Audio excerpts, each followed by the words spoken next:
하나님께서 오늘 우리에게 내려주신 말씀은 사무엘상 15장 12절부터 23절까지의 말씀입니다.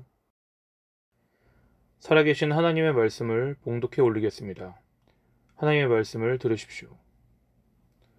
사무엘이 사울을 만나려고 아침에 일찍이 일어났더니 어떤 사람이 사무엘에게 말하여 이르되 사울이 갈멜에 이르러 자기를 위하여 기념비를 세우고 발길을 돌려 길갈로 내려갔다 하는지라. 사무엘이 사울에게 이른즉 사울이 그에게 이르되 원하건대 당신은 여호와께 복을 받으소서. 내가 여호와의 명령을 행하였나이다 하니 사무엘이 이르되 그러면 내 귀에 들려오는 이 양의 소리와 내게 들리는 소의 소리는 어찌 됨이니이까 하니라. 사울이 이르되 그것은 무리가 아말렉 사람에게서 끌어온 것인데 백성이 당신의 하나님 여호와께 제사하려 하여 양들과 소들 중에서 가장 좋은 것을 남기며 그 외의 것은 우리가 진멸하였나이다 하는지라. 사무엘이 사울에게 이르되 가만히 계시옵소서. 간밤에 여호와께서 내게 이르신 것을 왕에게 말하리이다 하니 그가 이르되 말씀하소서. 사무엘이 이르되 왕이 스스로 작게 여길 그때에 이스라엘 지파의 머리가 되지 아니하셨나이까. 여호와께서 왕에게 기름을 부어 이스라엘 왕을 삼으시고 또 여호와께서 왕을 길로 보내시며 이르시기를 가서 죄인 아말렉 사람을 진멸하되 다 없어지기까지 치라 하셨거늘 어찌하여 왕이 여호와의 목소리를 청종하지 아니하고 탈취하기에만 급하여 여호와께서 악하게 여기시는 일을 행하였나이까. 사울이 사무엘에게 이르되 나는 실로 여호와의 목소리를 청종하여 여호와께서 보내신 길로 가서 아말렉 왕 아각을 끌어왔고 아말렉 사람들을 진멸하였으나 다만 백성이 그 마땅히 멸할 것 중에서 가장 좋은 것으로 길갈에서 당신의 하나님 여호와께 제사하려고 양과 소를 끌어왔나이다 하는지라. 사무엘이 이르되 여호와께서 번제와 다른 제사를 그의 목소리를 청종하는 것을 좋아하심같이 좋아하시겠나이까. 순종이 제사보다 낫고 듣는 것이 순양의 기름보다 나으니 이는 거역하는 것은 점치는 죄와 같고 완고한 것은 사신 우상에게 절하는 죄와 같음이라. 왕이 여호와의 말씀을 버렸으므로 여호와께서도 왕을 버려 왕이 되지 못하게 하셨나이다 하니. 아멘. 이것은 하나님의 말씀입니다. 하나님께서 오늘도 하나님의 백성에게 하나님의 말씀으로 은혜 베푸시기를 원합니다.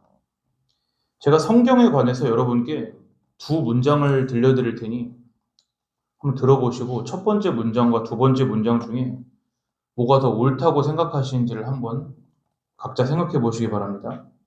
자, 첫 번째, 성경은 우리를 구원해 주는 책이다.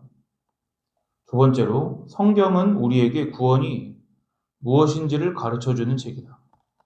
자, 첫 번째, 성경은 우리를 구원해 주는 책이다. 두 번째는 성경은 우리에게 구원이 뭔지를 알려주는 책이다. 어떻게 생각하십니까? 대충 고르셔도 됩니다. 뭐 이거 맞추신다고 구원받는 건 아니니까요. 굳이 말씀드리자면 제가 생각하기엔 2번이 더 정답에 가깝습니다. 2번이.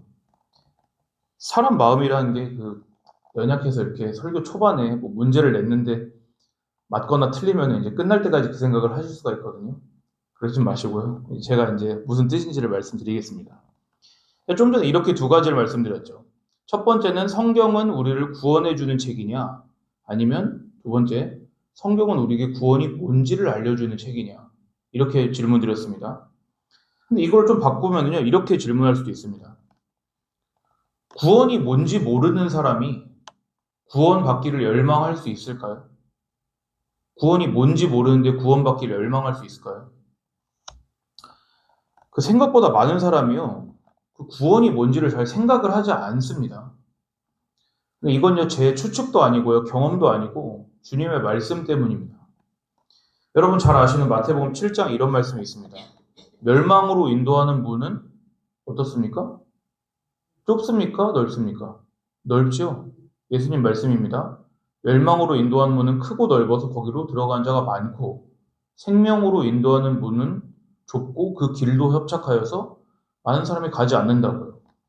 구원이란 단어를 모르는 사람은 없잖아요. 단어는 누구나 다 압니다. 그런데 그 뜻이 뭔지를 잘 생각을 깊이 상고하지 않는다는 것입니다. 그래서 잠깐 우리가 하나님의 말씀을 대할 때 대원칙을 하나 말씀을 드리겠습니다. 우리가 성경 말씀을 듣든지 혹은 읽든지 좋은 말씀이나 좋은 인물은요, 우리랑 관련이 없다고 여러분 생각하십시오. 그럼 대신 어떻게 생각해야 됩니까? 좋은 인물이나 좋은 사건이나 좋은 말들이 우리 게 아니면 우리 건 다 뭡니까? 다 나쁜 것만인 거죠. 나쁜 거.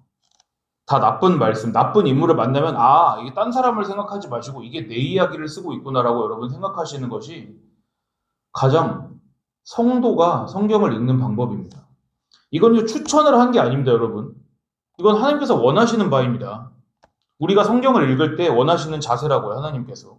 왜냐? 사람은 당연히 좋은 말이 나오면요. 그게 다 나를 향한 것 같이 듣고 싶습니다, 사람은요. 근데 나쁜 말을 들으면 귀 닫고 싶죠. 나는 그런 말씀과는 관계없다고 생각하고 싶죠. 그에 대해서 주님께서 뭐라고 말씀하시냐면, 건강한 사람에게는 의사가 쓸데없다고 합니다. 이스라엘 당시에 많은 사람 아팠겠죠. 그렇지만 정말로 자기가 예수님께서 나를 고칠 수 있다고 생각하는 사람만 나온 것처럼요. 성경을 읽으실 때도 여전히 마찬가지입니다. 내가 죄인이라는 의식이 없으면 절대로 사람은 나오지 않습니다. 예수님께. 지금 구원 이야기하다 잠깐 다른 이야기로 빠진 건데요. 구원 관련해서도 여러분 정확히 마찬가지입니다. 우리는 구원이란 말을 듣잖아요. 그럼요. 많이 들었기 때문일 수도 있는데 내가 구원이 뭔지를 잘 안다고 착각하는 경향이 있습니다. 제가 자주 든 예가 있습니다. 예를 들어서요. 여러분을 모아놓고 게임을 하는 거예요. 이미지 연상 게임을 하는 것입니다. 예를 들어 첫 번째 질문은 이것입니다. 여러분 이제 머릿속으로 사과를 떠올려 보세요. 과일 사과요. 사과를 떠올려 보세요. 그러면 제가 만약에 이렇게 초능력이 있어가지고 여러분 머릿속에 있는 거를 이렇게 생각 풍선으로 본다고 생각을 해보십시오. 그럼 지금 여러분께서 사과를 제가 떠올리라고 했을 때 떠오른 이미지가 다 다를까요? 아니면 비슷할까요? 거의 비슷할 것입니다. 뭐 어떤 사과는 초록색 사과를 떠올리실 수도 있겠지만 대부분은 동글동글하고 빨간색 사과를 떠올리셨을 거 아니에요. 이렇게 어떤 대상에 대해서 비슷하게 예를 들어서 비슷하게 떠올리는 이유는 왜 그러냐면 그게 단순한 대상이어서 그렇습니다. 근데요, 제가 이번엔 여러분께 머릿속으로 여러분 집에 대해 떠올려 보시라고 했습니다. 집. 머릿속으로 집을 그려보시라고요. 그러면은 좀 전에 사과를 떠올렸을 때처럼 다 같을까요? 거의 다르겠죠. 거의 다 제각각이겠죠. 집에 대한 여러분의 생각은요. 그럼요. 이건 왜 그러냐면은 집이라는 것은 사과보다 더 추상적이기 때문에 그렇습니다. 더 추상적이고 더 개인적인 생각을 할 수 있는 가능성이 더 열려있는 대상이기 때문에. 그럼요, 여러분. 이번엔요. 여러분 구원이 뭔가요? 구원에 대해 생각해 보세요. 그러면요, 이번에는 더 다르겠죠. 왜냐면 더 추상적이기 때문입니다. 구원이라는 개념은요. 이게 여러분, 제가 게임이라고 말은 했지만 사실 게임은 아닙니다. 이건 그냥 서로 머릿속에 무슨 개념이 있고 이미지가 있고 이런 걸 맞춰보자는 게 아니라요. 이거는 뭐랑 관련되어 있냐면 우리 머릿속에 있는 구원이 사람들끼리 맞아야 된다는 말씀을 드리는 게 아니라 우리가 생각하는 구원이 하나님의 머릿속에 있는 구원이랑 맞아야 된다는 것입니다. 다시 말씀드리겠습니다. 우리가 생각하는 구원이요. 하나님께서 생각하시는 구원이랑 다르잖아요. 그럼 그 사람은 구원과 아무런 관련도 없는 삶을 살고 있는 것입니다. 그래서 제가 서두에요. 성경은 우리를 구원해주는 책이 아니라 좀 더 적절하게 말하자면 우리에게 구원이 무엇인지를 가르쳐주는 책이다. 이렇게 말씀을 드린 것입니다. 우리가 단순하게 예를 들어서 성경은 우리를 구원해주는 책이야. 이렇게 생각하시면요. 이런 생각이 담겨있을 가능성이 높습니다. 성경은 내가 생각하는 구원을 주는 책이로구나. 이렇게 잘못 생각할 수가 있습니다. 그런데 문제는요. 성경이 말씀하시는 구원은요. 우리가 생각하는 구원과 다르다는 것입니다. 어떤 사람은요. 여러분 인간적인 생각으로 구원을 말해보자면 어떤 사람은 재정적으로 구원받고 싶겠죠. 나 좀 돈으로부터 좀 자유롭고 싶어. 돈으로부터 좀 얽매이지 않고 돈으로부터 해방됐으면 좋겠어. 이렇게 생각하실 수 있죠. 어떤 분은 건강으로부터 구원받고 싶을 수 있죠. 병마로부터요. 또 어떤 사람은요. 양심으로부터 구원받고 싶을 수도 있습니다. 왜 나는 이렇게 양심이 예민해서 늘 이렇게 뭔가 마음이 항상 불안하지? 이런 걸로부터 구원받고 싶고, 하여튼 수많은 것들로부터 사람은 구원받고 싶어 한다고요. 근데 그건 성경이 말씀하신 구원이 아닙니다. 그건 구원을 받은 사람에게 주어지는 일부의 모습일 뿐이죠. 제가 하나님께서 성경을 통해 말씀하신 구원의 본질에 대해 여러분께 지금 밝히 말씀을 드리겠습니다. 중요한 말씀입니다. 구원이라는 건요, 항상요, 관계의 문제입니다.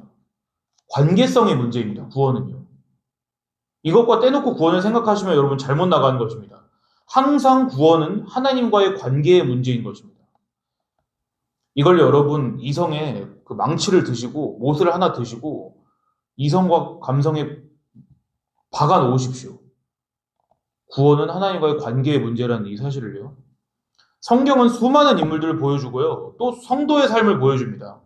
근데 우리가 일반적으로 생각하는 구원에 초점을 맞춰서 이 사람들이 구원을 받았는가 안 받았는가를 이해하면요. 불과 몇 명 안 봐도요. 혼란스럽습니다.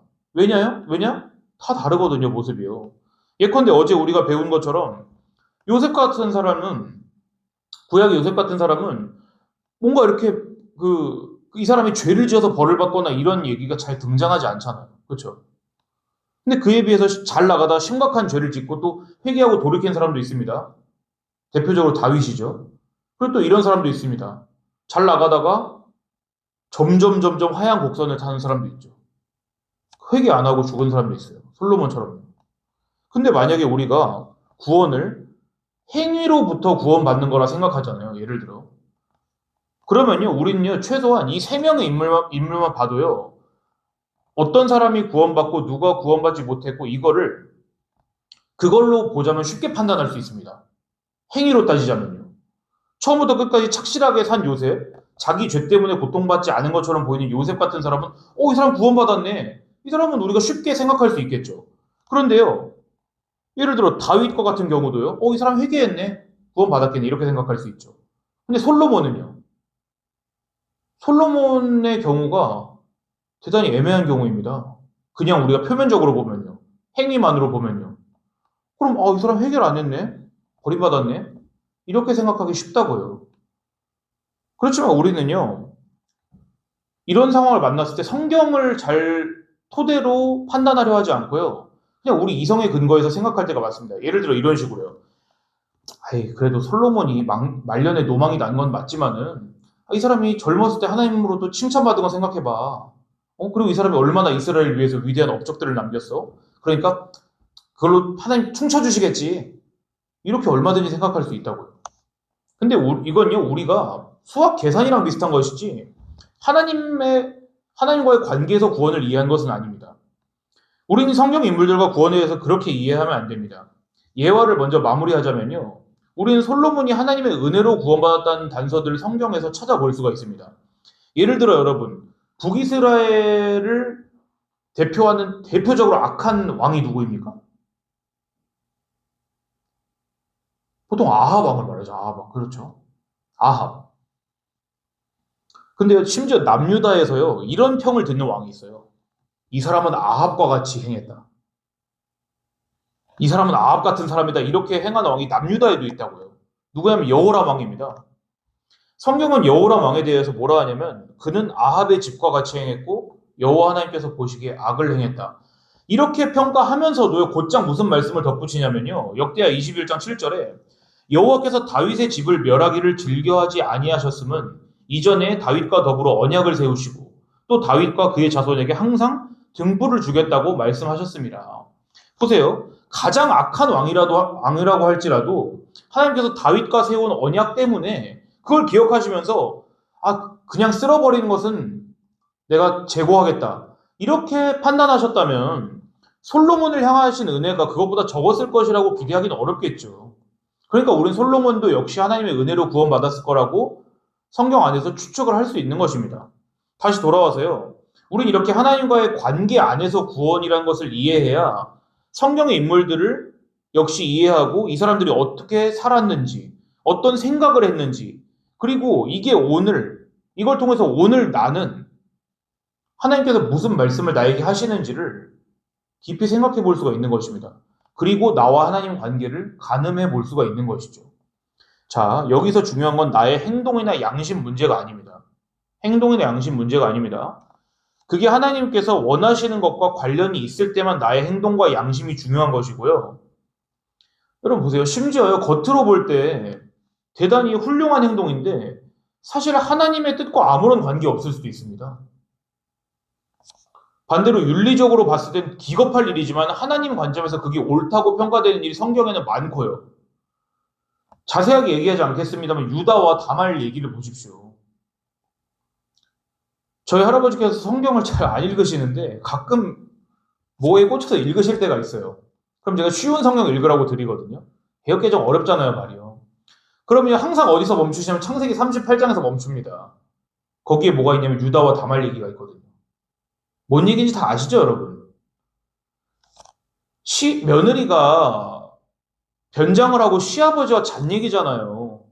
그럼 우리 할아버지는 그런 걸 들으면 시험이 되는 거예요. 야, 성은 어떻게 성경에 이런 얘기가 있을 수가 있냐? 근데 보세요. 우리는 그걸 어떻게 이해하죠? 구속사 안에서 이해하잖아요. 이건 하나님께서 자기의 백성을 또 그 백성을 통해서 예수 그리스도를 이 땅에 오게 하시기 위한, 그리고 그 가운데 예수님의 예표를 보여주시기 위한 그런 하나의 상징으로서 하나님께서 보시기에 적합한 것을 말씀해 주신 거잖아요. 하지만 이걸 갑자기 우리가 세상에 나가서 설교를 하고 전도를 하는데 이 본문을 할 수 있습니까? 대번에? 그러기 어렵잖아요. 그런 것처럼 하나님 관점에서 옳은 일이 우리 입장에서 대단히 옳지 않게 보일 때도 있고 그 반대도 얼마든지 있을 수 있다는 거죠. 이제 이와 관련해서 여러분 본문 말씀을 나누겠습니다. 오늘 함께 본 사무엘상 15장 말씀은요, 다들 잘 아시는 내용입니다. 지난 시간에 이어서 이스라엘 초대 왕 사울의 이야기입니다. 지난주엔 사무엘상 13장 앞에 2장 앞에 13장에서 사무엘 선지자가 사울을 꾸짖은 얘기를 나눴죠. 우리 생각과는 달리 사울이 인내심 부족했습니까? 그거 아니라 그랬죠. 법도를 어겼습니까? 그것도 아닙니다. 사울은 개인적으로도 공적으로도 자기 일을 다 한 것입니다. 다만 사울의 죄가 뭐였습니까? 뭐였죠? 하나님을 알지 못한 것이었잖아요. 하나님을 몰랐던 것. 성경의 많은 경우에요. 반대의 예를 들어보면요. 성경의 많은 경우에는 하나님께서 구원하신 사람들을 이렇게 표현합니다. 하나님께서 아신 자들 또는 하나님을 아는 자들. 이거 대단히 의미심장한 것입니다. 그에 비해 하나님을 모른다는 말은 무슨 뜻일지 감이 오시죠? 사울은 하나님을 몰랐습니다. 사울은 겉으로는 하나님의 일을 하고요. 하나님의 사람으로서 소신을 다한 것처럼 보였습니다. 그렇지만 그건요. 하나님을 아는 하나님과의 관계 안에서 한 것이 아니었다고요. 우린요. 흔히 사울이 뭔가 심각한 범죄를 저질러서 그게 원인이 되어서 결과로 하나님께서 사울을 버리셨다고 생각하기 쉬운데 그게 아닙니다. 애초에 사울은 하나님을 몰랐다고요. 그것이 지난 시간에 사무엘에게 사울이 꾸지람을 듣고 또 이번 시간에 꾸지람을 들은 일로 드러난 것이죠. 드러난 것. 그러니까 여러분께서는 말씀을 들으실 때요. 우리 인간 행위가 원인이 되었다는 식으로 사고하는 것을 버리셔야 됩니다. 그게 성숙한 것입니다. 여러분 성숙하며 호소하고 싶진 않지만 성도는요. 우리에게 원인을 주지 않습니다. 성경의 구원 문제는요. 그 사람의 행위가 결정짓는 게 아닙니다. 그 사람이 애초에 만세전에 구원을 받은 사람인지 아닌지가 그의 행위로 드러나는 것이다. 이렇게 이해하셔야 됩니다. 다시 말해서 하나님과 친밀한 관계 안에 있는 사람은 성경을 보니까 이런 삶을 사는구나. 반대로 하나님을 모르는 사람은 이런 식으로 살게 되는구나. 우리는 그 패턴을 보는 것입니다. 패턴. 우린 사울에 관해서 일단 선입견을 가지고 있잖아요. 왜냐하면 우리는 다 이미 성경 내용을 다 아니까요. 사울이 하여튼 뭔 일을 했다 그러면 이 사람 나쁜 짓을 했구나 이렇게 생각을 하기 쉬운데 이 말씀을 여러분 어렵겠지만 처음 본다고 생각하시고 본문에 나타난 사울의 행위를 한번 객관적으로 보십시오. 배경을 말씀드리자면 이렇습니다. 하나님께서 사무엘 선지자를 통해 사울에게 말씀하십니다. 예전에 내 백성 이스라엘이 애굽을 탈출할 때 방해한 놈들이 있다. 내 백성들을 방해한 놈들. 바로 아말렉 족속들이다. 사울 지금 가서 아말렉 족속을 진멸해라. 그런데 중요한 게 있다. 인정사정 봐주지 마라. 남자 여자는 물론이고 어린아이 다 죽여라. 갓난아이까지 다 죽여라. 소나 양, 가축 다 죽여라. 이게 하나님의 클리어한 명령이었습니다. 근데 사울은 다 죽이지 않았습니다. 잘 아시죠? 일단 아말렉의 왕을 살려두었습니다. 아각이라는 왕을 살려두었고요. 나머지 백성들은 다 죽였습니다. 그리고 가축 다 죽였는데 남겼습니다. 제일 좋은 거는 남겨서 끌고 왔습니다. 자, 근데 그 의도가 뭐냐면 하나님께 좋은 것으로 제사 드리기 위해서였습니다. 사울의 한 일을 한번 보십시오. 그가 무도하고 잔인했나요? 물론 사람을 죽였으니까 잔인해죠. 근데 그 일부를 남겨두고 좋은 의도로 하나님께 가져왔다고요. 비교를 잠깐 해드릴게요. 이 명령을 누가 내렸는지 생각해 보십시오. 남자 죽여, 여자 죽여, 어린아이 죽여, 갓난아이 죽여, 동물 다 죽여. 이 명령 누가 했습니까? 이거 지금 하나님이 하셨잖아요. 근데 적국의 왕을 사로잡고 그 다음에 하나님께 예배하기 위해서 제사 희생제물로 좋은 것들을 남겨온 사울. 이렇게만 비교를 해보십시오. 좀 말이 그렇지만 누가 더 나쁩니까? 누가 더 잔인합니까? 물론 여러분 똑똑하셔서 죽었다 깨나도 하나님이 더 나쁘다고는 말씀하시지 않겠지만은 이 사실만 놓고 보면은 아니 사울은 심지어 하나님이 명령하셨으니까 한 거잖아요. 자, 우린 사울을요 좀 입체적으로 봐야 됩니다. 입체적이란 말 아시죠? 지난 시간에도 그랬지만 우리는요 얼마든지 이렇게 좀 심플하게 생각할 수가 있습니다. 아, 어떻게 하나님 말씀을 어겨? 죽이려면 다 죽일 것이 그까게 뭐가 아깝다고 괜히 남겨가지고 책망을 듣냐고 이렇게 생각하실 수가 있는데 이건 사람 마음을 잘 여러분 모르시는 것입니다. 이렇게 생각하신다면 제가 아까 말씀드렸죠. 성경 나쁜 얘기는 다 누구 이야기다? 다 우리 이야기라고요. 내 이야기라고요. 사울은 아말렉과의 전쟁에서 승리를 거뒀습니다. 그때 사무엘 선지자가 하나님 말씀을 듣습니다. 내가 사울을 왕으로 세운 것을 후회한다. 그가 내 명령을 제대로 수행하지 아니했기 때문이다. 자, 이 말씀은 지난번 말씀드린 것처럼 하나님께서 진짜 후회하셨다는 뜻 아니라고 했습니다. 영원하신 하나님께는 후회가 없습니다. 다만 우리가 이해할 수 있도록 인간적인 후회나 한탄 이런 표현을 쓰신 것이라고 했죠. 하나님의 이 말씀은요, 다시 말하자면 이런 것입니다. 사울은 나를 알지 못한다. 사울은 나와 아무런 관계가 없다. 사울이 이러한 일을 버리고 불순종한 게 원인으로 버림받은 게 아닙니다. 하나님께서 그와 친밀한 관계를 맺지 않으신 것이 원인입니다. 사울에게 하나님께서 하나님 자신을 주지 않으셨기 때문에 그 결과 어떻게 된 거죠? 사울이 하나님의 명령을 오해한 것입니다. 자기 마음대로 해석한 것이라고요. 그래서 사울은요, 상징적으로요, 자기 기념비를 세웁니다. 자기를 위하여 기념비를 세우고. 이런 부분은 사울의 마음에 하나님이 없으시다는 것을 보여주는 대단히 상징적인 그 예죠. 그리고 이제 사무엘이 찾아가요, 사울을요. 그러니까 막 반갑게 맞이합니다. 오, 선지자님, 하나님께서 복 주시길 원합니다. 제가 하나님의 명령을 제대로 수행했습니다. 그래서 사무엘이 말하죠. 지금 왕께서 제대로 하나님 명령을 수행하셨다면 제 귀에 들린 이 소리는 무엇입니까? 이 소 울음소리와 양의 울음소리를 어떻게 설명하실 겁니까? 아, 이것들은요, 아말렉 사람들로부터 제가 탈취한 것입니다. 우리 하나님께 좋은 제물로 예배 드리려고요. 사울은 지금 자기가 뭘 잘못한 것처럼 얘기하지 않습니다. 자랑스럽게 얘기하죠. 자랑스럽게. 16절에 보면요. 이제 사울이 말하니까 사무엘이 사울에게 이르되 가만히 계시옵소서. 이렇게 말하는데 어감을 잘 모르시겠죠. 아, 좀 가만히 계세요. 이게 아닙니다. 이거 말 탁 끄는 거예요. 그만! 이렇게 하는 겁니다. 얘기할 때. 왕이 얘기하는데요. 그리고 하나님의 사람이 왕에게 말을 합니다. 지난밤에 하나님께서 내게 말씀하신 것을 이제부터 왕에게 전달해 드리겠습니다. 예전에 하나님께서 왕을 부르셨을 때는 왕의 눈에 왕이 작아 보였습니다. 이 말은 뭡니까? 이건 단순히 겸손했다 이런 얘기 아닙니다. 사울이 자기 의의 기준이 자기가 아니라 하나님께 있다는 것을 그때 알았다는 것입니다. 하나님께서 말씀하신 것이 곧 의로움이라고 생각했던 때가 있었다는 것이죠. 그에 비해 지금 어떻습니까? 사무엘이 계속 말합니다. 하나님께서 당신을 아말렉에 보내실 때에 하신 말씀은 모두 진멸하라는 것이었습니다. 그런데 왕은 지금 어째서 탈취하기에만 급급하여서 하나님 보시기에 하나님 눈에 악을 행했소이까? 다시 말씀드리지만 사울은 지금 악한 의도를 가지고 한 게 아닙니다. 사울은요, 자기 생각에 최선의 것을 드렸습니다.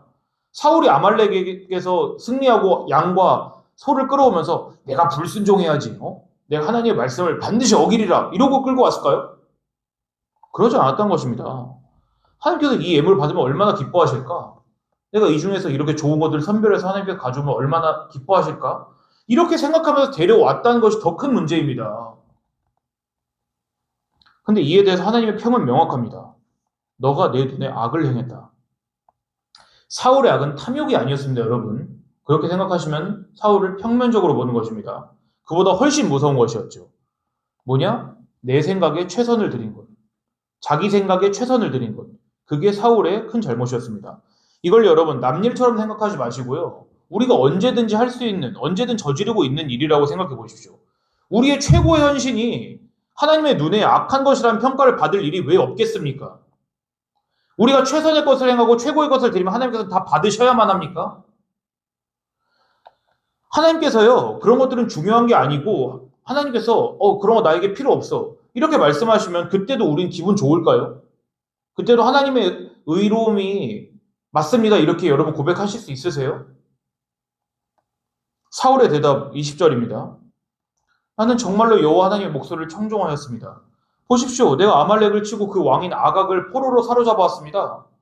다만 제가 가장 좋은 양과 소를 죽이지 않고 남겨온 것은 다른 목적이 아닙니다. 하나님께 제사 드리려고 한 것입니다. 예배 드리려고 한 것입니다. 사울이 한 일을 그냥 불순종 이렇게 딱 치부해버리지 마시고요. 당시 상황에서 사울 입장이 돼보십시오. 왕은 왜 살려둡니까? 적국의 왕을요. 이건 외교적인 목적 때문입니다. 최소 왕은 몸값을 받아낼 수가 있잖아요. 더 큰 거래가 있으면 협상 카드로 쓸 수가 있겠죠. 혹은 패전국의 왕을 살려서 곁에 두는 것은 승전한 왕의 위상을 높이고 또 자비를 보여주는 것일 수가 있습니다. 사울 입장에서 보세요. 그냥 욕심이라 생각할 수 있겠죠. 얼마든지 욕심이라고 할 수 있습니다. 하지만요. 조금 더 이입을 해보시란 말씀입니다. 사울 입장에서 자기 왕권 보존해야 되죠. 이스라엘 나라 보존해야 되죠. 또 그보다 하나님의 이름이 높임을 받으시라는 의미라고 얼마든지 우리는 생각해 볼 수 있습니다. 왕을 살려둔 게. 요컨대 사울은 우리 생각처럼 사악한 의도를 가지고 막 머리에 뿔 달린 마귀처럼 행동한 게 아니라고요. 그치만 하나님의 평가는 사울이 잘못했다는 것입니다. 사무엘이 사울에게 또 말합니다. 하나님께서 번제나 다른 희생제사를 하나님의 목소리를 청종하시는 것처럼 좋아하시겠습니까? 순종한 것이 제사보다 낫고 듣는 것이 순양의 기름보다 낫습니다. 자, 또다시 높아심에 제가 말씀드리지만 이거 순종에 관한 부분 아닙니다. 단순히 순종하십시오 이런 메시지 아닙니다. 아까 사과, 이미지 연상 게임이죠. 사과, 집, 구원 이런 것에서 여러분 아신 것처럼 순종이란 말도 대단히 추상적입니다. 순종은 사과랑 다릅니다. 그 말은 뭐냐? 순종도 우리 제각각 해석할 수 있는 가능성이 얼마든지 있다고요. 방금 읽은 22절 마지막 부분 다시 읽어드릴게요. 순종의 제사보다 낫고 듣는 것이 순양의 기름보다 나으니. 이건 여러분 익숙하실지 모르겠지만 히브리인의 말하는 방식입니다. 히브리인의 강조법입니다.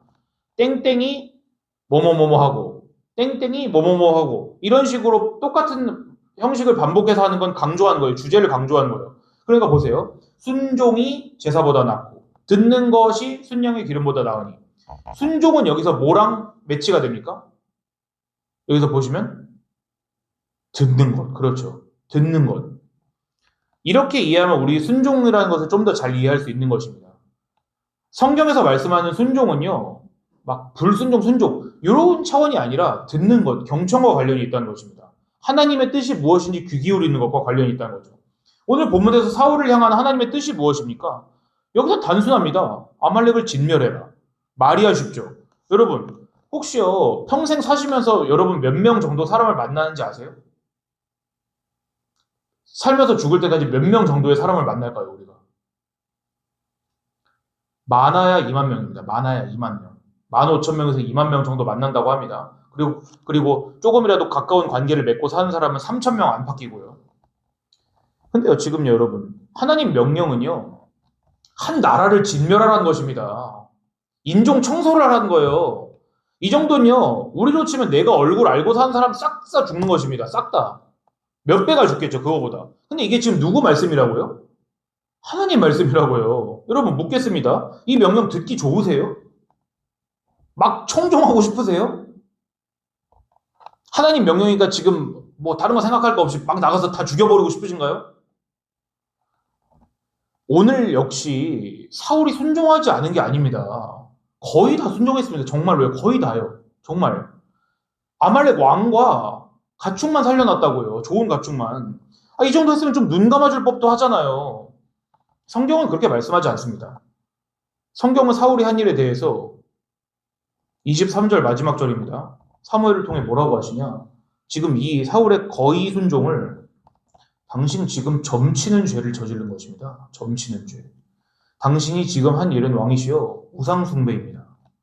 사울의 이야기는 여러분 3000년 전 이스라엘 이야기가 아니라 바로 오늘날 하나님께서 우리 귀에 하시는 말씀입니다. 그럼 의문점이 하나 생기죠. 그럼 오늘날도 우리를 가서 누굴 죽이라고 하시나요? 하나님이? 그렇게 받아들이시면 안 되고요. 물론 여러분 기도하시다 보면 죽이고 싶은 사람이 떠오르실 수도 있겠죠. 근데 그런 거 말고요. 하나님께서 오늘날에도 사울에게 당시에 말씀하셨던 것처럼 누군가를 죽여라. 그것도 완전히 없애버려라. 이런 명령을 하실까요? 하실까요? 안 하실까요? 하십니다. 오늘날에도요. 누굴 죽이라고 그러실까요? 우리 자신입니다. 우리 자신을 죽이라고 하십니다. 3000년 전 사울에게 말씀하신 하나님께서는요.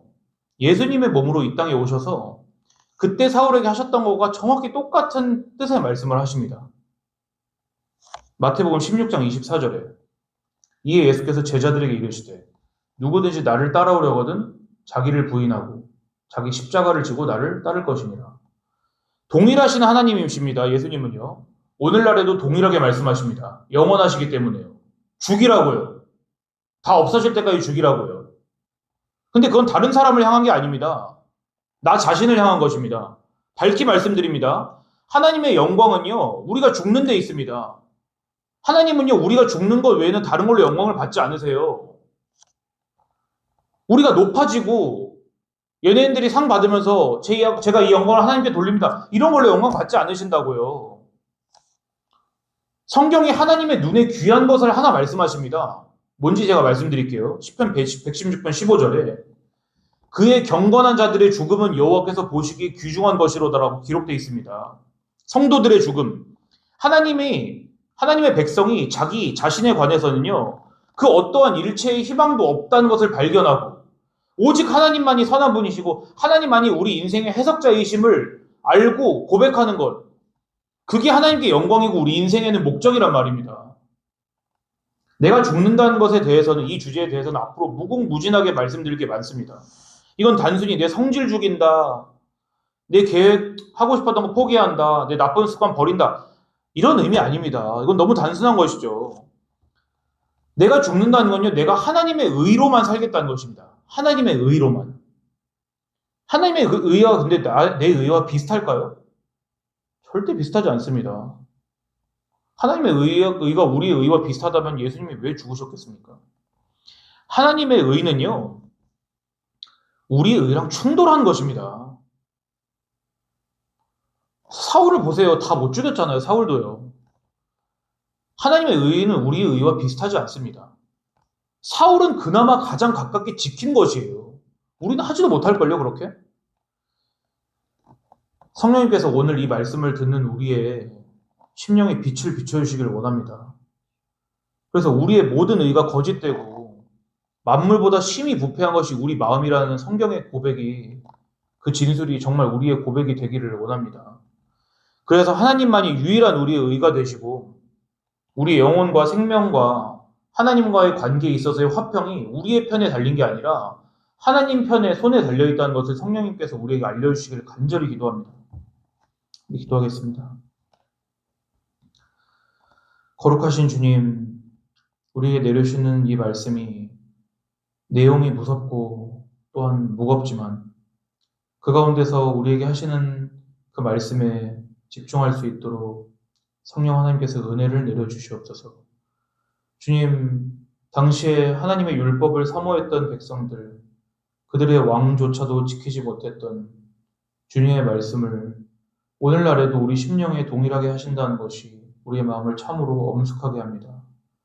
오늘도 죽여야 할 적이 남아있고 그 적은 진멸하여 없애야 할 것인데 그 적은 바로 우리 자신이라는 것을 하나님께서 가르쳐 주셨고 우리 또한 그것을 믿고 싶습니다.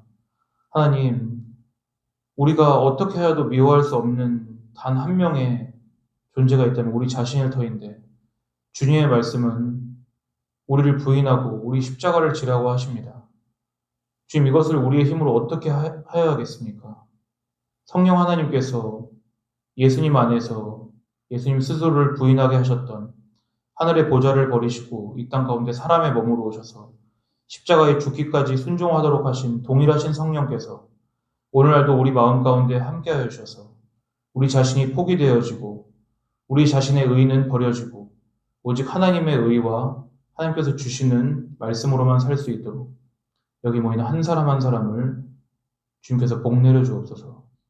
우리를 사랑하셔서 십자가에서 모든 물과 피를 쏟으신 우리 주님 예수 그리스도 이름으로 기도드리옵나이다.